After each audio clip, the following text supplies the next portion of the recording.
سے قبل 1000 BC میں یہ تعمیر ہوا ہے، ہیکل جس کو کہتے تھے وہ، اور وہ آج کل جیسے ٹیمپل کہتے ہیں، ٹیمپل آف سولومن، یعنی ہیکل سلیمانی یا معبد سلیمانی، ہم اسے مسجد اقصی کہیں گے، دور کی مسجد۔ اس کے بعد وہ یہ ہے کہ تقریباً 600 قبل مسیح میں 587 ایگزیکٹلی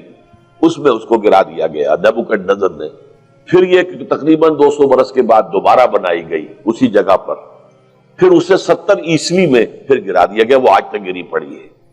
تو جب حضور صلی اللہ علیہ وسلم کو معراج ہوا ہے تو وہاں کوئی عمارت نہیں تھی، البتہ یہ کہ معلوم ہوتا ہے کہ ایک گرجا وہاں پر بنا دیا گیا تھا، اس لیے کہ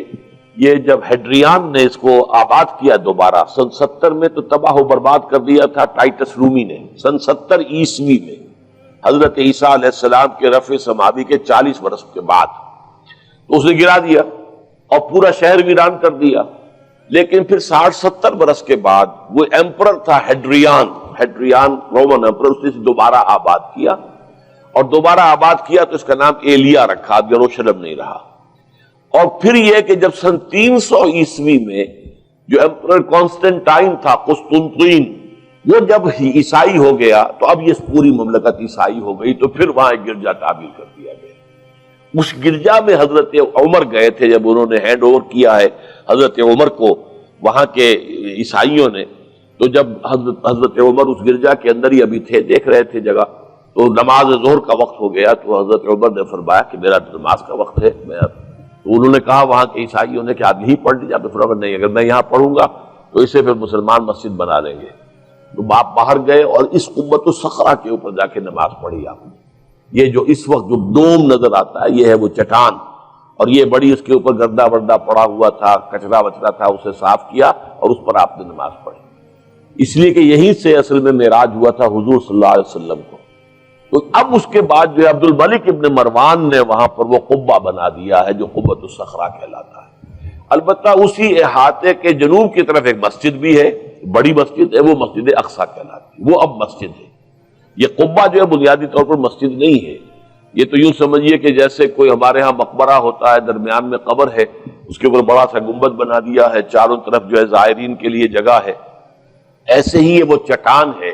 کہتے ہیں یہ چٹان جنت سے آئی تھی، جیسے کہ حجر اسود جو ہے جس کے بارے میں روایت ہے کہ جنت سے آیا ہوا ہے پتھر، اس طرح یہ چٹان بھی جنت کی ہے۔ بہرحال یہ بہت بڑی ایک چٹان تھی، بڑا پہاڑ کی مانند تھا یہ، جس کے اوپر کے پھر ہیکل بنایا تھا حضرت سلیمان نے۔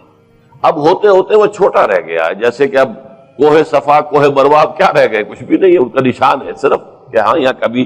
ایک پہاڑی ہوتی ہوگی جس کے کچھ پتھر جو ہیں وہ نظر آ رہے ہیں۔ اسی طرح سے وہ ایک چٹان ہے، اگرچہ بہت بڑی ہے کوہ صفا اور مروہ کے مقابلے میں، تو اس کے گرد ایک پلیٹ فارم سا بنا دیا گیا ہے اور اس کے اوپر یہ قبہ ہے۔ تو یہ ہے اصل میں جو کہ حرم شریف کہلاتا ہے اس وقت، اور سارا جھگڑا جو ہے یہود کا اور مسلمانوں کا وہ اس پر ہے۔ ورنہ یہودی براک جو ہے، جو یہودی وزیر اعظم ہے اس وقت،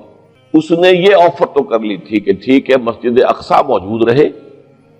اور اس کے اوپر جو ہے کنٹرول بھی فلسطینی مسلمانوں کا رہے،